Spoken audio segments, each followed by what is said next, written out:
Welcome to English Stories with Amelia. Here, you improve your spoken English every day with listening practice, inspiring stories, and educational content. If you're new, make sure to subscribe and turn on the bell icon so you never miss our powerful videos. Today's story is about one of the most loved leaders in Indian history, Dr. A.P.J. Abdul Kalam. He was a poor boy who sold newspapers and grew up to become a scientist, the Missile Man of India, and finally, the 11th President of India. His life proves that no dream is too big if you are honest, kind, and work hard. Humble beginnings. Abdul Kalam was born on October 15, 1931, in Rameswaram, a small town in Tamil Nadu, India. His full name was Avul Parker Jainulabdin Abdul Kalam. His father was a boat owner and an imam, a religious leader. His mother was kind-hearted and helped feed poor people in the neighborhood, even when the family didn't have much themselves. Kalam's family was poor, so he started working at a young age. As a boy, he woke up early in the morning to help deliver newspapers. Even though it was tough, he loved reading the news and learning new things. He was always curious and full of dreams. A child with big dreams. Kalam loved science and the stars. He wanted to fly and become a pilot. At school, he was a bright student.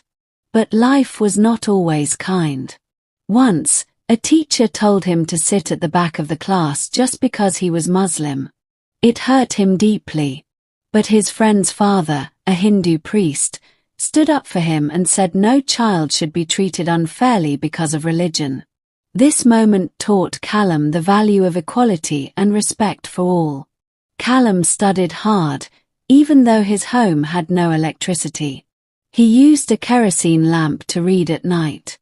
One of his teachers, Mr. Siva Subramania Iyer, inspired him to dream bigger. He explained how birds fly, which made Kalam even more interested in aeronautics. Education and struggles. Kalam studied physics at St. Joseph's College. Then, he wanted to study aeronautical engineering at the Madras Institute of Technology, MIT. But the fees were too high. His sister sold her jewelry to help him. With her support, Kalam joined MIT. There, he worked hard. One of his professors gave him a tough assignment: build a small aircraft model. He said, if you fail, you cannot become an aeronautical engineer. Kalam worked day and night, and succeeded. His professor praised him, and Kalam felt confident he was on the right path. Setbacks and a new dream. After graduation, Kalam applied to become a fighter pilot in the Indian Air Force. Only 8 people were selected. Kalam was number 9. He was heartbroken. But his father's words gave him hope: when one door closes, another opens. So Kalam chose a new path. He would build planes instead of flying them. He joined DRDO, Defense Research and Development Organization, and later moved to ISRO, Indian Space Research Organization. At ISRO, he helped build India's first satellite launch vehicle, SLV-3. In 1980, India launched its first satellite into space. It was a proud moment for the nation, and for Kalam, the Missile Man of India. In 1982, Kalam returned to DRDO to lead the Integrated Guided Missile Development Program. India needed strong defense systems, and Kalam's mission was to build powerful missiles. Under his leadership, India developed 5 advanced missiles: Prithvi, Agni, Trishul, Akash, and Nag. The first test of the Agni missile failed. Critics mocked him. But Kalam didn't give up. He said, failure is the first step to success.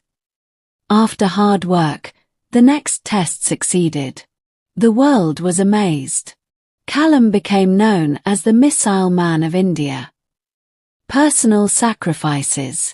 Kalam was so dedicated to his work that he chose not to marry. He missed his own engagement because of work. He often worked 18 hours a day, slept in his office chair, and never complained. He once said, "When you love your work, you don't feel tired, you feel alive." NASA once offered him a high-paying job. But Kalam refused. He said, "I want to serve my country." His love for India was greater than money or fame. Nuclear power and global recognition. In 1998, Kalam led India's Pokhran nuclear tests. The tests were done secretly to avoid international attention. The mission was a success. India became a nuclear power, and the world took notice. Prime Minister Atal Bihari Vajpayee said, "The credit goes to Dr. Kalam." Kalam received many awards, including Bharat Ratna, India's highest civilian award, Padma Bhushan and Padma Vibhushan, international honors from countries like the USA, UK, and Switzerland. Switzerland even declared May 26th as Science Day in his honor. The People's President. In 2002, Kalam became the 11th President of India. He was not a politician, but people loved him. As president, he visited schools and spoke to children. He told them, "Dream big. Work hard. Never give up." One of his famous quotes is, "Dream is not that which you see while sleeping, it is something that does not let you sleep." Final years and legacy. Even after leaving the office, Kalam continued to teach and inspire. On July 27, 2015, he was giving a speech at IIM Shillong when he collapsed and passed away. His last words were about protecting the planet for future generations. Millions mourned his death. His final resting place in Rameswaram has become a place of honor and remembrance. His message to the world. Dr. Kalam's life teaches us powerful lessons.